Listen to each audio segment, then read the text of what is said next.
I've lost audio. I think something bad happened when you did that. What? What? Okay, never mind. Man, you crazy. What's up, everybody? Welcome to a special last-minute live episode of Next Gen News Week. The only thing we needed to get back on track with live episodes is for Steven to return. Steven, yay, you did it! Yeah. Yeah. Came back That from that was our holdup. I thought it had something to do with Mitch. Oh, it totally did. But everything just kind of realigned itself where we could do this live.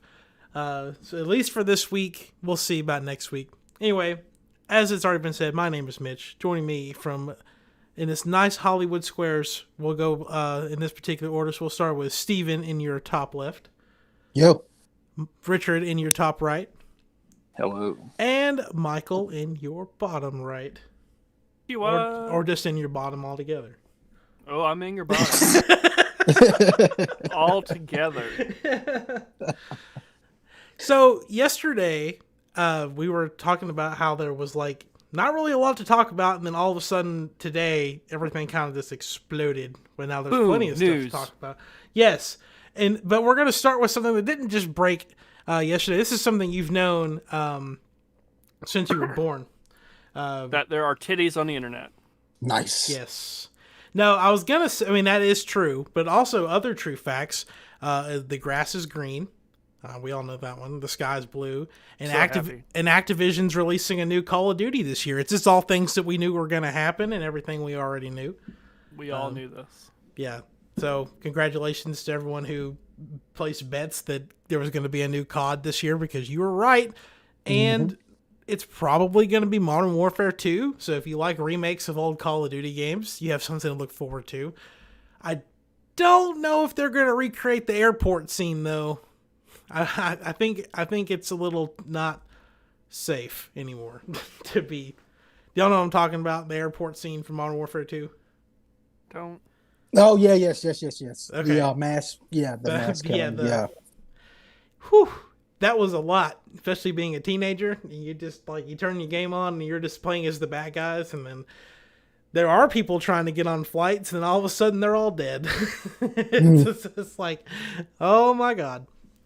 So anyway, yeah, you have a new Call of Duty. Hopefully, it won't have mass killings in it, even though that's what the whole game is as far as multiplayer. Hopefully.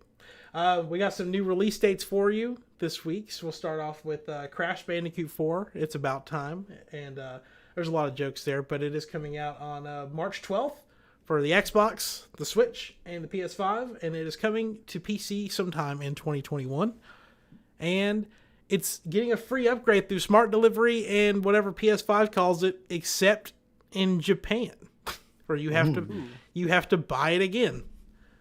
So, Richard, how do you feel? If you were someone living in Japan, would you buy Crash Bandicoot again to play on PS5?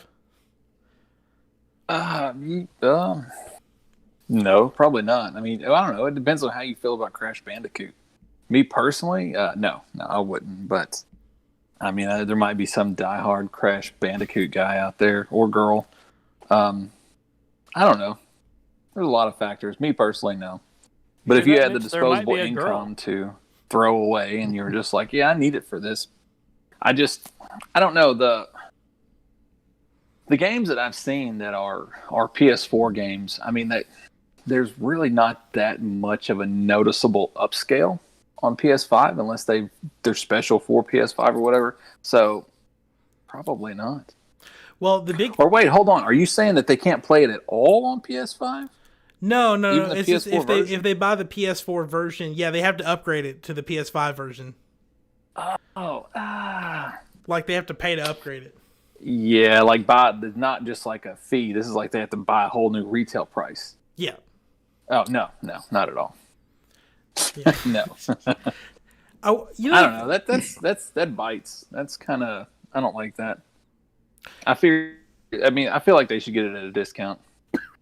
Well, so if they've already purchased it for PS4. You know, something that kind of is so weird to me is the part of it that makes sense is that the Xbox and PlayStation versions, they're going to be $60. The Switch version is $40. I mean, that makes sense. It's getting dumbed down graphics, lower frame rates, and everything. But the PC version is also $40. So, and that's where you can get the best way to play the game, pretty much. Like if you have the equipment to run it, like you could play it in 120 frames. Like they usually unlock the frame rate on that stuff, and you can max out the resolution and all that other stuff. So it's just like, why not charge $60 for the PC version? It's weird. Also, we've got this was just announced today. Ratchet and Clank Rift Apart, the new PS5, PlayStation's next big major exclusive, out June 11th. Richard, is that a day one for you? It depends on what's going on in June. It could possibly be. I love Ratchet and Clank. I just, I don't know. It probably is. I keep thinking that some like surprise drop is going to happen, but they're not going to be like Bloodlines 2 comes out next week. So, more than likely it'll be a day one because, you never know. I mean, there's always hope. More than likely it will because I don't foresee anything else coming along. So, well, but I can hope. Resident Evil comes out at the end of May, so you're right. No, that's May 7th. That's not the end. That's the beginning of May. Oof. Let me see. So May 7th, June 11th. It may still be. I don't know. We'll see how long it takes to get through RE8. Well, how would you feel about it if it was $70? Is it? Yeah. 80 if you want the deluxe edition. I can wait. I can definitely wait. Steven, is this something that you and your lady friend may pick up if you have a PS5 by then? She would probably definitely pick it up. Me, not so much, only because, and pardon my French, I'm going to get crucified for this. Oh, no, watch out. He's going to cuss. I've never played Ratchet and Clank. Oh, that ain't bad. I've never played one either. Like, I've never seen gameplay on it. Like I've seen trailers, bits, commercials, things like that. That's all I've seen on that. It's a really solid platformer with a lot of big guns. A lot of guns. I like if you like your guns big. Yeah. No, I'm not upgradable for big anything. guns. Yeah. With attachments. The pre-order bonus or something like that is like this costume from, I guess it's the first Ratchet and Clank. It kind of makes it to me. I just very quickly glanced at it. It kind of has like this RoboCop look to it, if you know what I'm talking about. Maybe like a commando suit or something. I again never played Ratchet and Clank, so maybe getting the... You know what's really odd is, and I mean I know it's different companies, but Ratchet and Clank, their like climb to fame was almost right alongside with the whole Jack and Daxter phase, which was another solid platformer. For Sony, and they kind of bundled all those together. Like you can get the collection now for PS4 and PS5 where you can play all the old titles. I'm surprised they never did that for Ratchet and Clank. They didn't just bundle the three. They did it for like I want to say they did it for the PS3, but then I don't know. They just didn't carry it on. But I mean, they didn't do that for God of War either, and I think that's a missed opportunity opportunity too. Yeah. How about that they did some kind of PlayStation Classics thing for God of War on PS4? Well, you can. All right, so you could play these games if you're a PS. What is that called? PlayStation Now. Yeah, PlayStation Now subscriber, because you can play PS3 titles. I believe for the most part, most of the PS3 titles. I don't know. I wish Sony would like bundle their services and get on the ball and not have. I mean, I feel like PlayStation Now and PlayStation Plus should be together at this point, and it be more of a thing instead of two separate things. That's kind of like what Microsoft did with Game Pass and Xbox Live Gold, and everybody right, yeah, seemed to latch on to it. I mean, they still give away games on Gold every month, and I mean, like this month was Gears 5, and that's on Game Pass, but like. If you don't have Game Pass, you still can get Gears 5 for free as long as you have a Xbox Live membership, which is pretty solid. Mm-hmm. So I love stories like this next one, because it just takes me back to the 2006 through 2008 era, where every time that Nintendo did something, Sony copied it right afterwards. Richard, you know what I'm talking about? You know what I'm talking about? I have no idea what you're talking. I mean, I know you hate Sony, but I don't hate Sony. I don't. I mean, don't comparing hate Sony. Sony to Nintendo is hate. It is hate. I'm just saying, remember the PlayStation Move. That's all I'm asking. Just remember the PlayStation Move. Oh, Remember God, the those Vita. sticks. Remember the PSP. Anyway, Sony, continuing into this new generation with copying Nintendo, has been sued for... Are you good? So these things right here. Yeah. This is what you're talking about? Yep. Right there. They have been sued for having stick drift on their DualSense controller. So since we're doing show and tell, this little bad boy right here, it's got a little stick drift on it. Some people are having it. By the way, Negative. By the way, if you put this on PC, you can customize the lights. So I have a purple DualSense. Nice. Oh, nice. For my game, I'll talk about when we talk about what games we're playing this week because it makes sense. I have 2 of those, and I have 0 stick drift on both. Well, that's great, Richard. I have 4 Joy-Con, and they all have stick drift. That's Nintendo. That's Nintendo. That doesn't surprise me. Hey, the only thing Go ahead. I was about to say, the only thing I had with my PS5 was that sticky button. That a lot of people apparently suffered from the sticky button thing. Well, if everybody quit having alone time with their DualSenses when No, first got man, their it just- PS5, it was- it wouldn't be an issue. I mean, I was going to say, I don't have those controllers, and my stick still drifts a little to the left.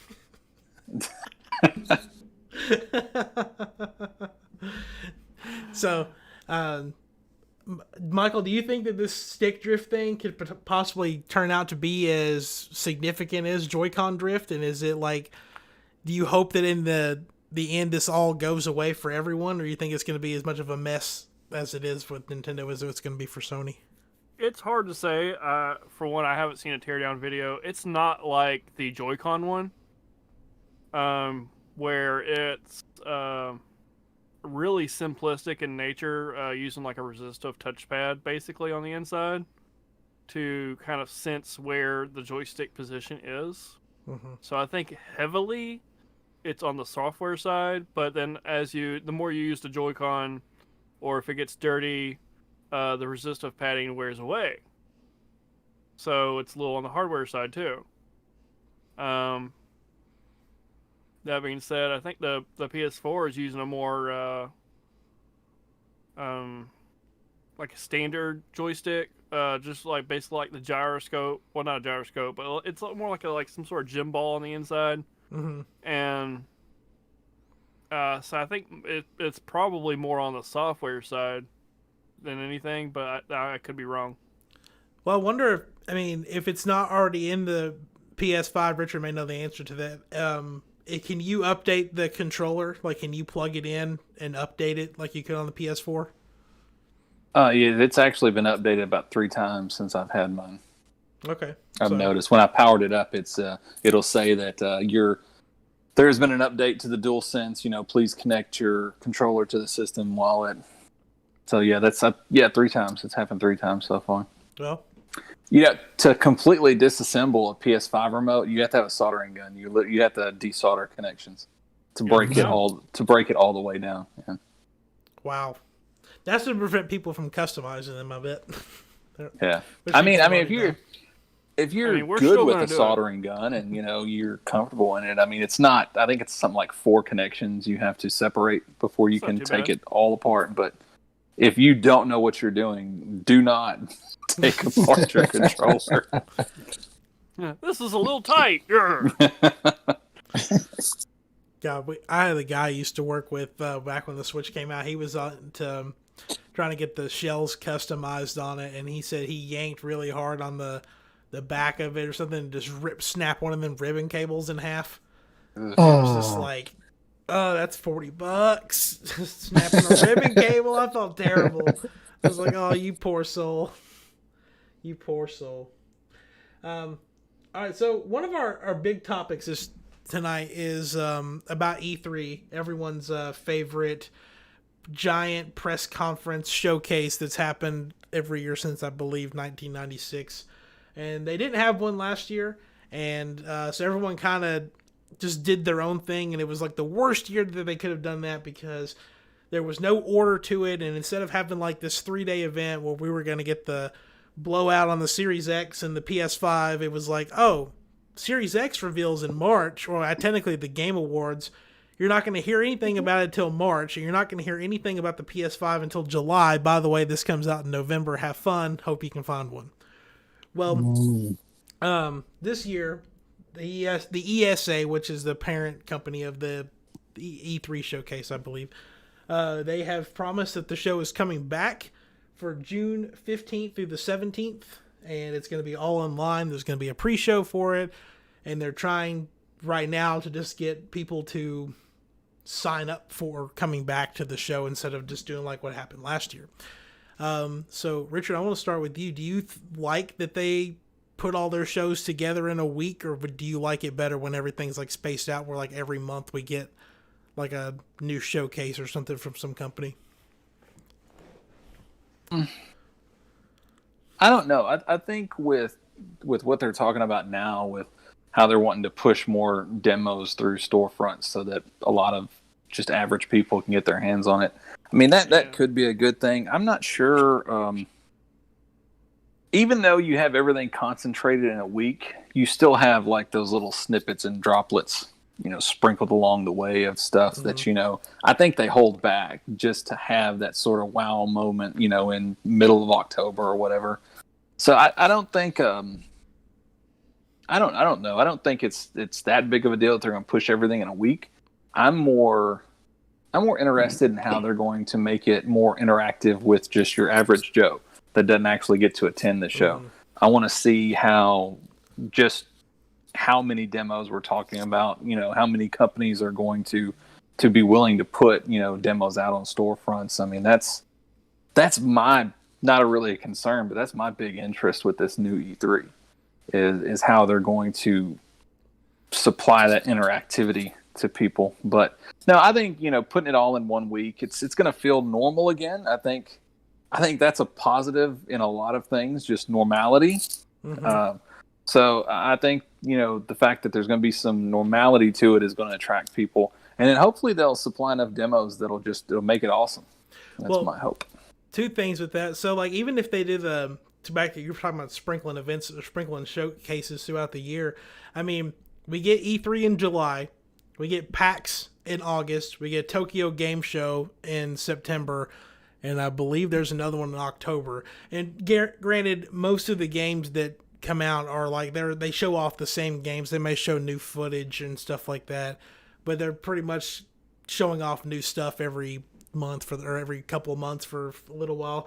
And typically that ends up getting rounded off by a Nintendo Direct, but we haven't had one of those since 2019, so I don't know when they're going to come back. I'm still holding out that we're going to get a real Nintendo Direct before E3 this year. Anyway, though, as far as the demos go, and I don't know if you guys agree with me on this or not, but like, I'm all for them doing demos, but they need to make specific demos and not just take the source game and then lock part of it off, because that's like why Nintendo doesn't do a lot of demos, is because people get in there and data mine them and they ruin the whole game by like the way that they do their demos. Fair. In years past, true. They've put out demos for like Pokemon games and stuff like that, and people have gone in there and been able to find code for the entire Pokedex and just leak it out online before the game comes out. And I don't, what's a good example? Let's say Ratchet and Clank. It comes out the week of E3, but say that a week or two before they go, hey, here's a demo, and something happens where they get in there and data mine it, and next thing you know, someone finds out what that female Ratchet character is about, or how they find out story details and stuff, and they just throw it on the internet. It's just like, yeah, you've gotten all this way, and your game just got leaked last minute because over a demo. Oh, I already know her name. What's her name? It's On Fleek. Because he's Ratchet. What if her name is Fleek? What if her name? Yeah. What if her name's Fleek? Oh my god! Calling it right now. Oh man. Well, I I think I don't know. I feel like I'm not alone in saying this. But Black Myth Wukong is like probably one of the most like it's starting to become one of the most highly anticipated games, and I've only ever seen like 15 minutes of it total, and all of a sudden it's like blown up, and it's like I said, it's becoming like one of my most hyped up games. And I know all of you, I think at least all of you watched the new trailer they showed off, even though that it was not story related footage. It was a good like gameplay showcase of this game. We did see it last year, and they said they were going to go quiet for forever while they're working on it, and then they brought it back for this Year of the Ox thing. But Steven, what did you think about that new trailer for Black Myth Wukong? Didn't watch it. Steven, You had one job. were you working with us whenever the last trailer came out? Yes. Can you do you remember what you said about? Can you kind of just refresh everyone about like your opinions on it? Yeah, I mean, I had liked the fact that it seemed fresh for what it was. It seemed like it was a lot of old concepts, open maps. Kind of seemed like it was recycled combo attacks and animations and things like that. But just the fact of where it's sitting as far as a timeline base, we're talking with ancient Chinese. Mm-hmm. So you rarely see that in a game. I mean, there are games out there that have that type of style to it, but it's fresh. The graphics were crisp, and I don't know if they actually did something on the Wukong King before. I'm not really sure. I don't think they did.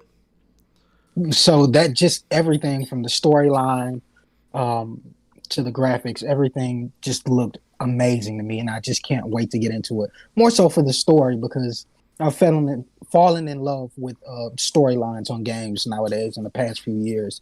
Cyberpunk storyline is good. Wukong is going to be pretty good. I can't wait to get Medium to see how that storyline goes. Yeah, so I've just been intrigued in it, and it hasn't let me down so far. So hopefully the gameplay is going to be pretty good on it. Cool. Richard, what did you think about the new trailer? Thought it looked awesome. But there's a lot of assets there for that to not that stuff's got to be in the game somewhere. Yeah, because that's a lot of work and effort just to feel like, yeah, look at this.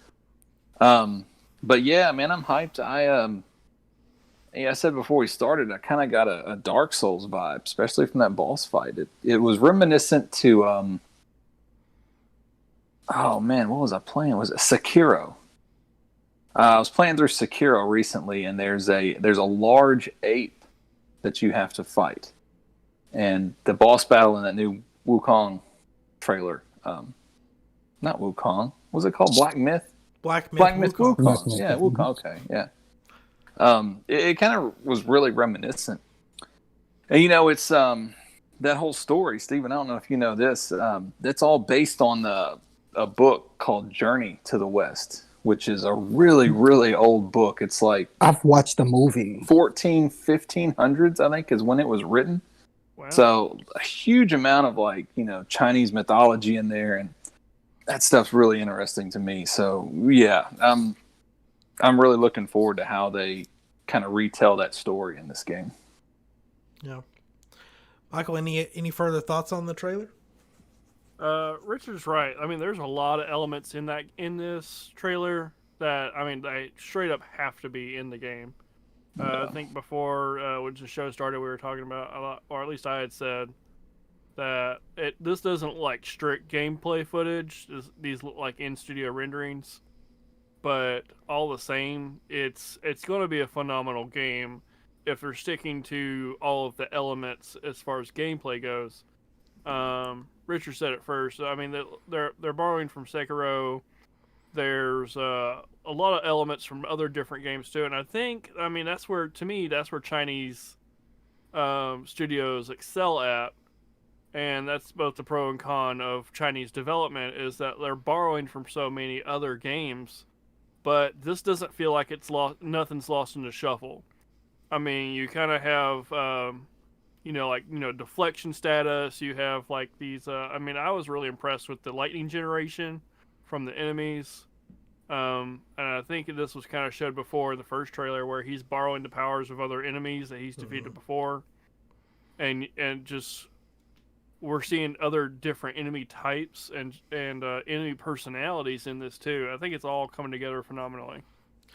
So, Michael, do you think that Black Myth Wukong is going to ship on a disc that's like 32 in one games? And then, like, you just have to find it in a list of, like, code names on there. So it'll say, like, I don't know, like halfway down, it just says monkey. And then you click on it. Yeah. And it's just... That's like that's my favorite thing about, like, Chinese right bootleg after games. Super Bernie 2021 and My Little Pony Friendship Adventure. Yes. Yeah, it's like for the Bernie game, it just says the code word is just mittens, and then on the My Little Pony one, it just says dog. Hold on, that made me think of something. Let me punch this up because I think I'm right, or I think I remember this right, and it's going to be funny. Okay, it is. I'm glad. We said that this game was based on that novel Journey to the West. The English translation by Arthur Waley is titled Monkey. Yes. Really? Beautiful. Absolutely beautiful. I love this even more. Like, I'm not the person to crack open a book or anything, really, but I mean, I feel like I need to go read that book. Mm-hmm. That is beautiful. It is called Monkey, A Folktale of China. Wow. I guess. Whatever. Yeah, I gotta look that up and see how much that is on Amazon. Oh, dude, you could probably find a PDF of it on the internet somewhere. I wouldn't pay money for a book from any book from like the 1400s is now a textbook or a history book. Well, I mean, but that's Gutenberg.org or something like that. You can get all those for free. Anything that doesn't have has fallen out of publisher rights. If you're talking about the actual Journey to the West, though, that's going to be in Chinese. Well, sure. Google Translate every page. Translations will also be. Now, you said, what was the American title of it? Monkey, A Folktale of China. Monkey without the Y at the end of it. Just monkey. Monk. Well, while Steven is looking for his fresh new reading, let's jump over to Michael's. We'll say one of Michael's favorite games, not his all-time favorite game. It's probably still Genshin. Yeah. But Anthem, which is something Michael has been trying to get everybody to play for forever, is pretty much on the cutting room floor. Is that what that word is? That thing is the cutting room floor? How do you say that? I was going to say the cutting floor room, and that doesn't sound right. Anyway, a bunch of corporate people over at EA are about to decide the final fate for Anthem, on whether they will continue development on rebooting Anthem or if they're going to finally scrap it for good. And Michael, how does this news make you feel? I kind of hate to agree with the reviewer that I guess I had originally posted the news, but I mean, I feel kind of the same. It is such a fun game to play. I mean, it's literally Iron Man fighting aliens. It can't get much better than that. And you get to play with some of his suits. You know, you get to play with, like, if Iron Man was, like, building suits to fuck around with aliens. That's the game. And the controls are so good.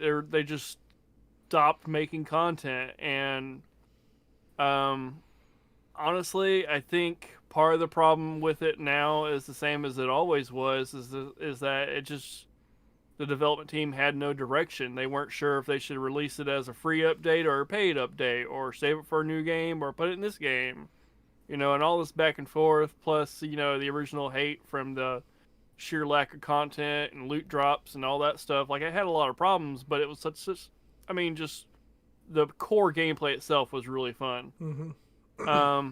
And as shitty as the way they handled it the first time, I think if they do decide to continue with it, they do something like Destiny 2. Yep. Totally, scrap whatever happened in the first game. Just ignore it. Just be like, we fucked up. We know. Here's the next game. Yeah. It's like, you see your point, like, do you go the Destiny 2 route with it, or do you do the Battlefront 2 version of it where you just completely just fix the entire game and take out all of your motion, not your motion controls, your microtransactions and stuff. Yeah. Steven, have you gotten a chance to play Anthem in any capacity? Not yet. Nope. Well, you better jump on it or you won't get a chance to. Just Is it Pretty on? much. I'll It is check on- and see if it's on game. It is Well, on I Game think- Pass. Yeah. I it's think on I Game have. Pass. I think I've downloaded it actually. It's I a remember fun, the it's a fun conversation. game. It really is. Especially now that it's had all the updates it had since the beginning. But like, it's people just don't like the lack of content, and EA never delivered. BioWare never delivered. Which BioWare has some other news. They got what is it? Mass Effect Legendary Collection coming out. Revamping the whole thing. Really great, fantastic visual updates to the whole series. And like they have like a Legendary Edition kit that comes with the helmet from the game, one of the games. Mm-hmm. It looks really good. That's also coming out in May. That's another, if Richard, that's on your list of games to get. You have another May title? No, I'm so amped for Resident Evil. Looks so badass. I remember when they first announced Anthem, though, I thought that game was just going to be so much fun. Like, it was coming out, I believe, the same day as the Xbox One X. And I was like, that's the game to get. Like, that game can, take so much advantage. It's going to look so good on the One X. And then the reviews started coming out for it, and they're like, there's no content. There's a lot of microtransactions. And I went, oh, God. And then I just never played it. The microtransactions aren't even that bad. You can earn the stuff in game. Well, or at least now you can. I don't know if that's how it was originally. But yeah, I mean, they hyped it up so good, I bought it twice. And then you tried to buy it for everyone like you did No Man's Sky the year before.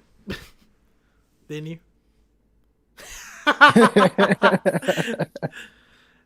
Well, when we get done tonight, I need Michael to tell everyone the story about him buying No Man's Sky for everyone. It was so funny.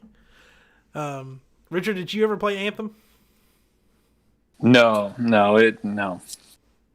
I think Michael sold it really well when he first started talking about it, and then because the moment that, because like, all right, so listening to you speak about it, I was like, oh man, that does sound awesome. But then I know that like when I press X to start, and I'm not the Iron Man, I would just be pissed and I'd turn it off. I mean, you can color yourself like Iron Man. No. I want to be Iron Man. They're like they're like some weird mix between Iron Man and like what are the people in Destiny called? They're called hunters. Is that what they're called? Gatherers, whatever. They look like some kind of like weird like gatherers. I don't know. I don't pay attention. So they got 4 different classes. You got like, it's basically like a mage class, but like most of your combat is floating. All the 3 other classes you can fight in the sky, but it's just really like you just have the ability to. Wait a minute. The mage class. Guardians. Yeah, Guardians. There you go. Yeah. Okay. Thanks, Chase. And so like your attack and your defense gets like heavily boosted as like the mage class whenever you're floating or flying. Wait. And then they have like a Hulkbuster version, and then they have your regular like standard one that you start with, of course, and then they have like a super speed one, which I haven't played with yet. I thought you were saying there were 4 classes in Destiny now, like Warlock, and then there's 3 other ones. Actually, I think there are. And I don't know what the 4th one is. I'm gonna have to play Destiny to see what that 4th class is. Oh, I always main Warlock when I played Destiny back in my FPS prime, but now I just don't play a lot of FPS. I still like Destiny's Captain America class. That's really great. Oh yeah, I know what you're talking about. That's awesome. All right, and our final bit of news for this week. I love using this title because it's so funny. CD Projekt Red got Cyberpunk'd I love it. Steven's eye roll means that it was worth it. So CDPR suffered a massive cyber attack the other day, which is only fitting for a company that makes a video game that's all about cyber attacks. So it's very fitting. But whoever performed this cyber attack was able to steal the source code for The Witcher 3 and Cyberpunk and Gwent. So then on top of this, they held up I think it was a $1 million ransom for CDPR, and they said, we're not giving in. We don't even know if you actually have it or not, but we're not giving you $1 million. So whoever stole it, sold it on the dark web. That auction ended last night, or this morning, whatever time of day it was. The bidding started at $1 million to get into the bidding on it. And if someone wanted to raise the bid, they had to raise it in $500,000 increments, and it sold for $7 million. Damn. So, see, you think that'd be easy to track? Yeah. If they're going to auction Dark web, no. You would think so, but no. It's like what, 5 Bitcoin?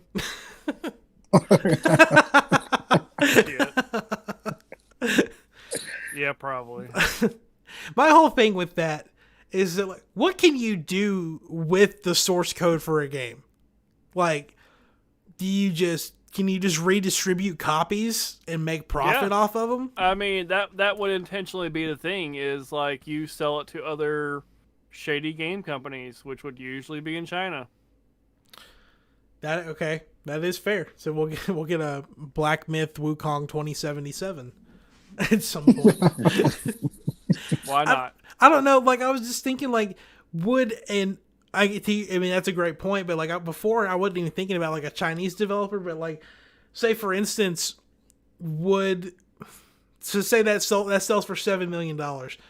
Would somebody at, like, I don't know, just an example, just like at Rockstar, be like, hey, we like parts of what they did with their game that we'd like to implement into GTA 6. Let's buy that. Like, is that something that people would do? I mean, that seems like that's the hope of all of this.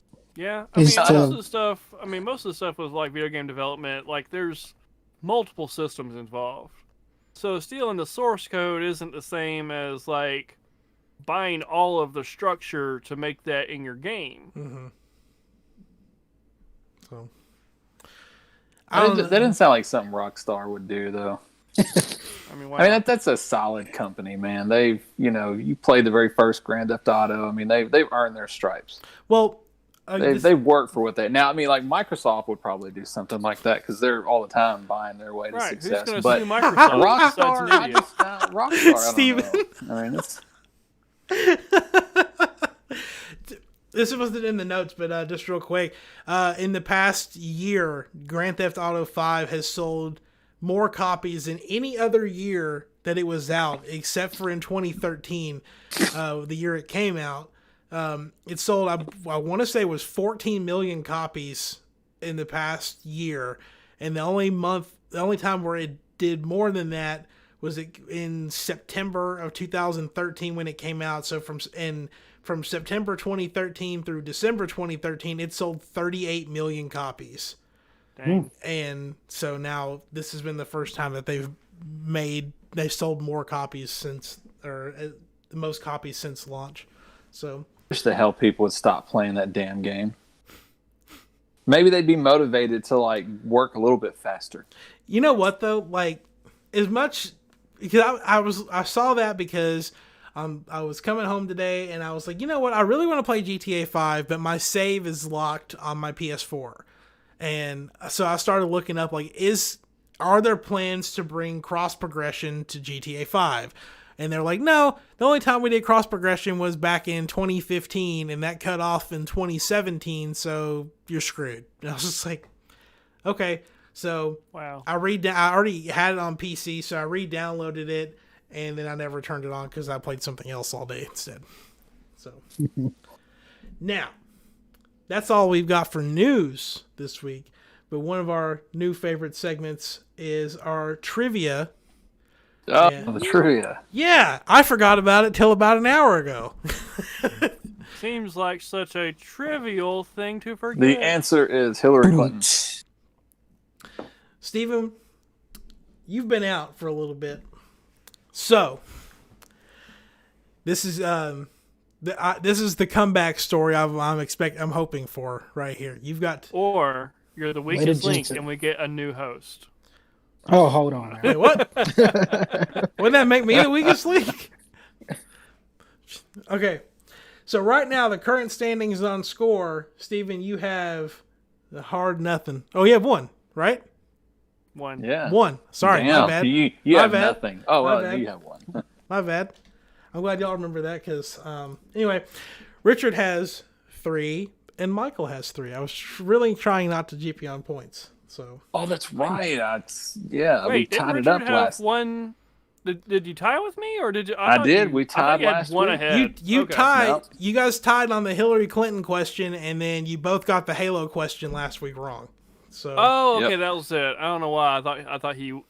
No. that one. Okay. No, that's how we tied up. He was ahead, but then he got the Hillary Clinton wrong, and I got it right, and then we both got it wrong last time. That's what I meant.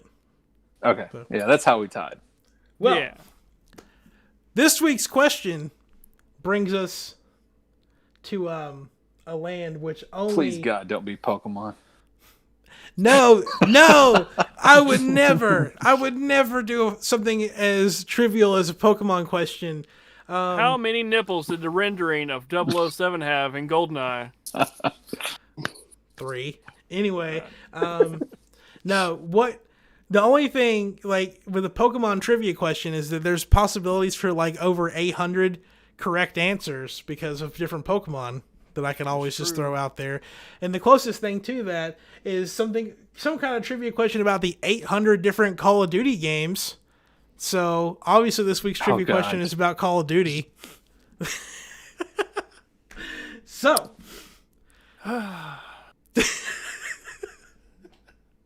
Come on. I'm ready to Ronald lose. Reagan, final answer. okay. Which one of these Call of Duty titles was the first to launch on the Xbox One and PS4 in 2013? Was it Call of Oh my Duty? God, Xbox One has been out that long? Yeah, they both came out in 2013. Shit. Was it Call of Duty Black Ops 2, Call of Duty Advanced Warfare, Call of Duty Infinite Warfare, or Call of Duty Ghosts? We'll start with Michael. Ooh. Ghosts. Okay.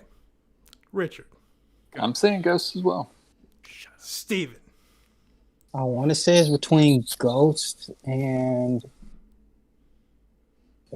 Advanced Warfare. I'm gonna go with Ghost because the Warfare just seems like it's a little bit Warfare further was down. on the Game Boy Advance. That's right. Well, you all 3 got it correct. Call of Duty Ghosts was the first finally. Call of Duty game on the Xbox One and PS4. I am not a Call of Duty player. The only reason I got that is because I knew it at the wasn't the time first 2. I worked in retail electronics. I remember it. I remember the casing, the glass case, and yep. It was also theoretically the last Call of Duty game to actually take it back. No, it wasn't. It was the.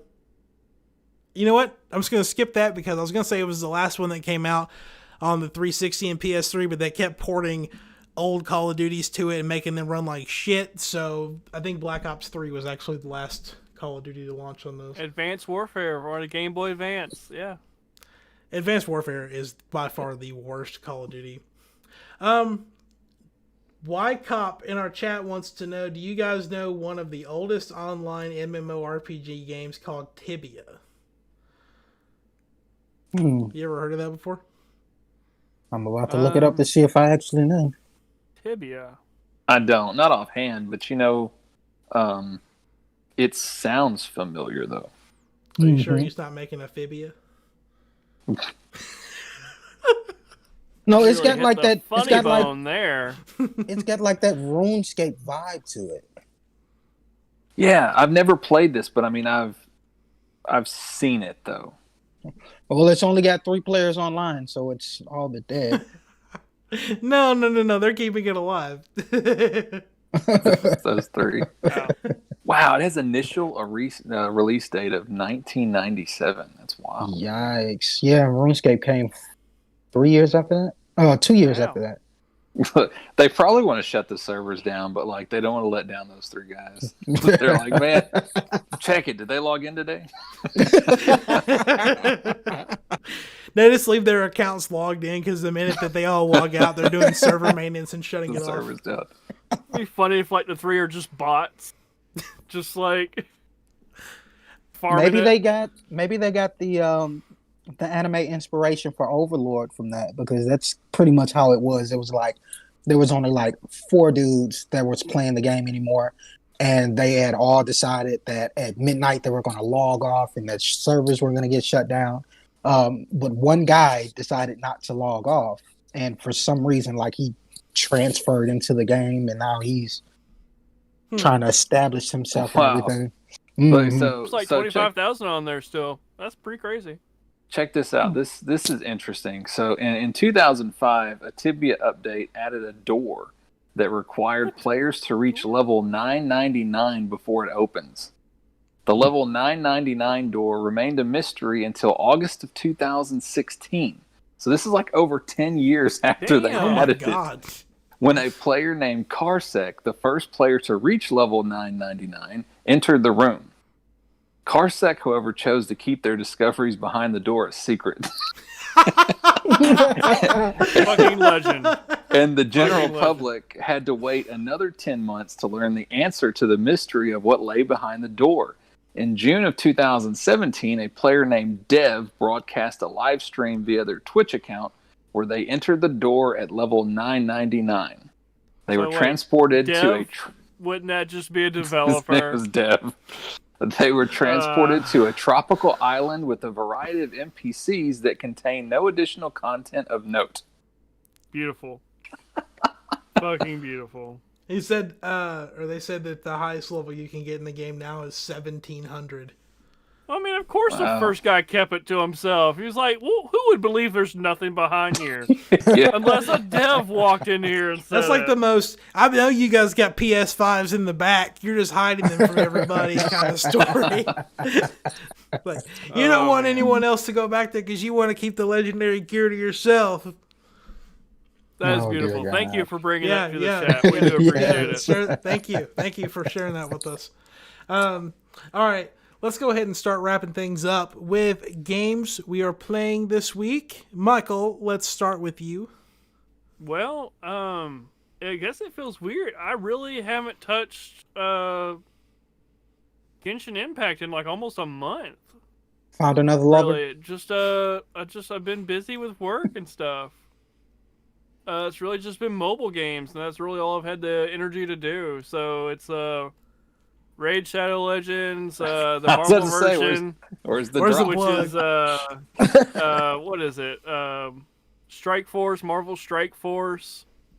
I think I downloaded something else. I don't even know what it is. Oh, I downloaded some other shitty game because Facebook was like, oh yeah, make you so horny. And like you can farm for girls in space, and I'm like, that sounds perfect. That's what I need. And it was so shitty, I deleted it. That's how shitty it was. You didn't. Farm for girls in space. You I didn't, don't put, even freaking know, man. you didn't put any time into No Man's Sky this week. No. Well, oh yeah, I did. Yeah, thanks for reminding me. I did play No Man's Sky. I love that game so much. Real That's quick, good. can you Yeah. give everyone the TLDR version of the story about how you got No Man's Sky for everybody for Christmas? couple Okay, years ago. so it was during one of the like ruts of No Man's Sky, and they've had several. I'll give them that, but I mean they've made strong comebacks. So one Christmas, I saw GameStop had a sale on No Man's Sky, and if you've ever shopped at GameStop, you know they're kind of shitty. So brand new copies were $10. Okay. Used copies were $21 before tax. Mm. Like, what the fuck? So, I went around to all 3 local GameStops and bought all the new copies they had at each store. And at one store I went to, I forgot which location. The poor guy, he was awesome, but I was like, how many copies of No Man's Sky do you have? And he's like, why? Do you want to like stomp on them or something? Like, I was just buying them to destroy them. I'm like, no, I'm buying them for my friends for Christmas. And he's like, do you like your friends? And not only that, I got the 2-year replacement warranty for each disc, so that if one of them happened to stomp on their disc, because I asked him, I was like, what's it cover? And he goes, you can snap it in half right in front of me, and I'll give you a new copy. I'm like, sold. So I spent $100. I bought 10 copies of No Man's Sky brand new for all my friends. It was beautiful. And then also I did a little printout of like a chap story of like me and the game associate. It was beautiful. And were they grateful? Were they grateful, Michael? I love it. I think we've all played together a total of 1 time since I did that. But it was worth it. It was worth it. I'm totally, like, I would play with the copy Michael gave me. I still have it if I had a PlayStation device to play it on. Well, so, I mean, now it's cross-play with Xbox, so yeah. No excuses. Yeah. No excuses. I re-downloaded it. Anyway, Richard, what have you been up to? Playing No Man's Sky. Yes, buddy. Seriously. Yeah. I put in quite a bit of time. Geek Baron Industries is back up and running. I got facilities on 6 different plants, pumping out the stuff I need to make stasis devices. So yeah, they've got like it's been a while since I've played, but you've got they used to have harvesters, you know, in atmospheric harvester and stuff. Well, now they actually have where you can pull, like you can drill down and get minerals in the planet, or you can pull them out of the atmosphere and you can connect them with supply lines to silos. You can build these big, you know. And that's what I've been doing, because a stasis device can sell on market for like $15 million. Oh, wow. So you build your little factory setup and you pump those out. You know, now, you want to be careful, because I don't know if you know this, but you can oversaturate your own market. You can crash your market. Well, no, you don't just sell at your own place, man. You got to bounce around a little. Yeah. I got an economy scanner on my ship, so you got to look for those 3-star economies. Yeah. I didn't realize that. I was trying to get this S-class gun one time, and like I crashed a market on like I don't know. I want to say it was something that you can't even make anymore, but like some sort of like carbon-based, you know, reusable or whatever it was, and I crashed a market on it. What's funny is, like, you know, Steven just picked it back up, and my nephew just started playing it, and I found that, like, I guess it's where I've been playing it since the beginning. Yeah. I feel like I know more than I could ever tell somebody. It's like almost impossible to tell somebody what they should be doing. His literal advice to me was, I don't know what to tell you at this point. Don't. What do they say about like human technology? We're so far ahead we'd never be able to learn like what. I feel like No Man's Sky is that exact same way. I feel like I know too much to be able to find out how to even begin. Oh, Lord. But man, it's hard to go back fun. to your roots. I'm thinking, like after I get this save caught up to where I was on the PS4, I might start a what is it? The extreme run, like where you can insta death. Yeah. Oof. See how that goes. Keep my old ship, like keep your original ship, and just see how far I can go. Or you could build like really cool racetracks on kick-ass planets. You can. They got that stuff now, yeah. Or a mech. That's true. I haven't built a mech yet. I saw that though. Yeah. That was the Minotaur or the Goliath. I can't think of the name. Yeah. Nice. I don't know if I want to do that on my main planet Next Gen Newsweek.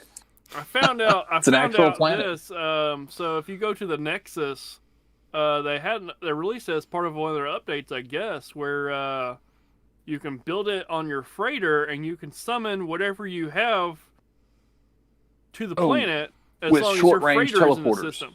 Yeah. Yeah. Also, at the Nexus, there's multiplayer missions now. Yeah.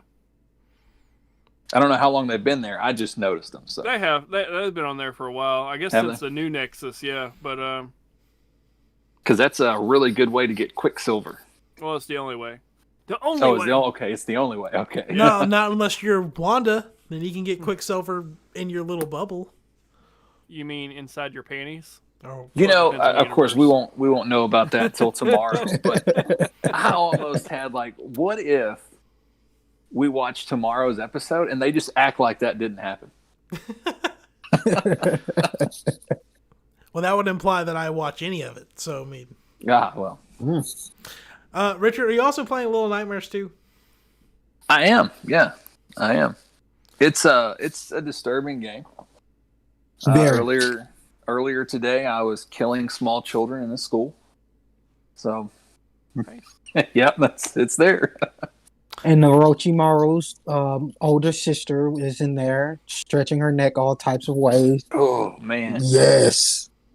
There's some creepy vibes. Mhm. Definite creepy vibes. I need to finish the first one so I can start the second one. It's on Game Pass. Get it. Oh, I got it on disc. Who I'm cares? set. I can't. I bought it on disc for $11. Steven, did you ever play the DLC? I might have already asked you that Mhm. for the first one. No. No, okay. No. That's I've an seen interesting. I've seen it, but yeah. Oh, so you know what the? Okay, gotcha. Mhm. Well, Steven, what have you been playing this week? No Man's Sky. Look at us all, brothers. Yeah. But we're not playing it together. So. Not yet anyway. We can right after. I still think that we should make that something. Maybe not necessarily on the Next Gen Newsweek page, or channel. But yeah, I've only made it about 7.5 hours in, and about 6.5 of those hours are from just this week alone, past couple of days. But I have that tendency in games like that to where I pick up and drop off and pick up. If I haven't really made it too far, I'll just go ahead and start a brand new file. I'll have my bits and pieces of the basic stuff that I needed to learn there. Yeah. So it'll be easier to take off, because that was my Right. problem. I couldn't grasp how to do certain things. Just at that time, I had a bunch of stuff going on. Yeah. But now that I have it, it should be an easier takeoff, and that just clears the palette for things that I need to learn. So, yeah, I'm definitely going to take off on that. And I'm probably going to grind on some Call of Duty, too. I want to get my Battle Pass completed. Nice. You got 13 days on that, because I bought the Battle Pass like 4 days ago, and I was like, why did I do that? I've only got 17 days to get the whole Battle Pass done. What is wrong with me? Yeah, I've only been playing a little bit longer. I've only been playing for 179 hours on No Man's Sky. So. Yeah, just a I little don't bit. even know what I have on just my a little bit. PS4. I know one of my saves was over 200. I do know. Ooh. that. I'll get there. That ain't nothing. Anyone want to take a guess at how many hours I put into Smash Brothers Ultimate on the Switch? Ugh, 9999. No, I not that don't much. see how. Not that much. crazy. 612 hours. Oh, I was gonna guess 400. But okay, Wow. I believe it. And that's just on my Switch. That's not including David's or Alex Hubay's or whoever else's Switch we've played Smash on. That's just on my Switch. Nuts. It's so wild that you enjoy it that much. Yep. There's Most so men our much age content enjoy you could have had smashing. out there. What'd you say, Michael? I said most men our age enjoy smashing. Yeah, sure do. I'll tell you something really interesting I've been playing, and if you follow me on Twitch, you would have seen me playing it a lot today. I've been playing Majora's Mask 3D, but it's been upres to 4K, and I'm playing it on PC, and it looks beautiful. Awesome. Like it is an emulated version. Don't worry, I own it in the respect that I'm supposed to, but it is an emulated version of the game. But yeah, there was a guy, he popped up on Does my... it have ray tracing? It can. So, this guy popped up on my YouTube feed, and he's like, I got Majora's Mask running with a new texture pack where I redid over like 400 textures in the game, and you can download it for free. So it's just like, That's awesome. what? Sign me up. So Yeah, got it installed. It looks phenomenal. Like I said, it's the 3DS version. Pretty much they just took off the outlines for all the characters because most 3DS games have really thick outlines on the characters so you can tell them apart from the background. And then yeah, just upscaled to 4K and it looks phenomenal. And so I have a qualm with that game where like I try to everyone here has played Majora's Mask, right? Mm-hmm. Yeah. Okay. Michael, have you played Majora's Mask? Yeah. Okay. just making sure. I've played it. You don't have to have beaten it or anything, but like, I tried to do everything for one area in the 3-day time span. So like, not just the dungeon, but all the lead up to it. And before we started recording, about like an hour before, I was in the Snowhead, which is like the icy area, where you play as the Goron and everything. And I got into the final boss fight for that area with that final countdown of the moon getting ready to crash on Termina. And I delivered the final blow with like 2 minutes left before the world ended. Like, and I had enough time to get through the cutscene, fly all the way back, dump all my money off, and then save. And I was so proud of myself. I was like, because I was so close to just ruining the whole thing, and I was so like upset, thinking, man, I'm not gonna be able to get this dungeon done. I'm gonna have to start over. So what's the point? And I was able to make it, and I was very happy. So Nice. other than that, and playing some zombies on Cold War, that's pretty much where all my time has been this past week. But anyway, let's go ahead and get on out of here so we can go to bed and get ready for our days tomorrow or whatever we've got to do. So, Steven, let's start with you and your social media plugs you got this week. I am going to be on Twitch actually in about 35 to 40 minutes. I think I'm going to, just for the sake of rehashing and going back through the storyline, I'm going back through Little Nightmares 1, just to get a refresher. Now, for those who haven't watched any gameplay on it or haven't played it themselves, there's no dialogue. So everything's kind of left for you to imagine, unless you go to forums and websites and like that, and you can look at other people's theories. But it's just, I'm just amazed with it. I was amazed with Limbo, with Inside, and with the Little Nightmares, because they leave you nothing, no dialogue. It's just, you have what you see. There's nothing to really look into. And it really leaves everything to the imagination. But I'm planning on going through that.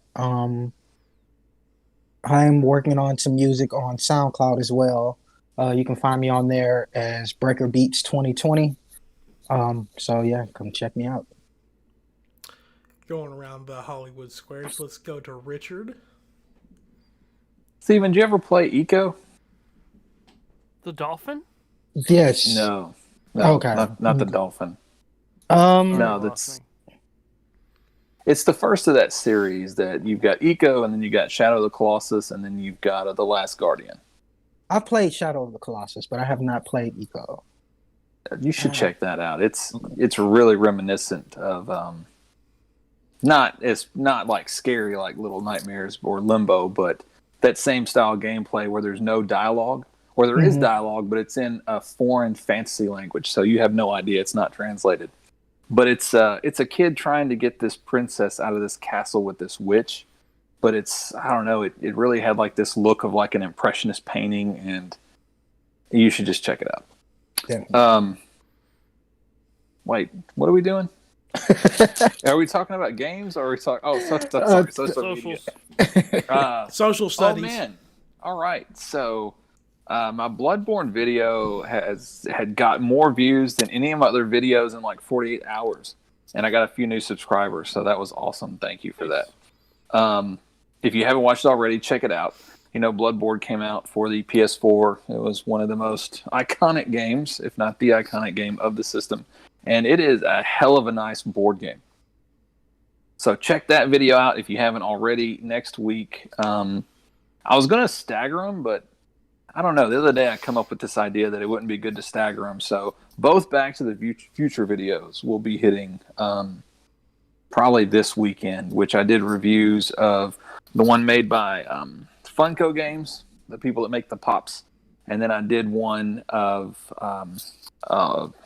Ravensburger. I think they did the other Back to the Future games. And what I found is that both of them are extremely difficult, a lot more difficult than I would have given them credit for. But they're both unique in their own special way, so you can check out both of those. And I tried to pit them against each other to see which one was better, and I don't know if I have an answer yet. We'll find out on the videos. But that's my my Back to the Future on in February. Those are the two videos, so check those out. I'm at Board Game Breakdown at YouTube and Instagram and Facebook. And Facebook too. Look at that. All right, Michael, what you got? You can find me at all my normal social medias on OkCupid, Christian Mingle, Tinder, Grindr. God, I'm just trying to get something. And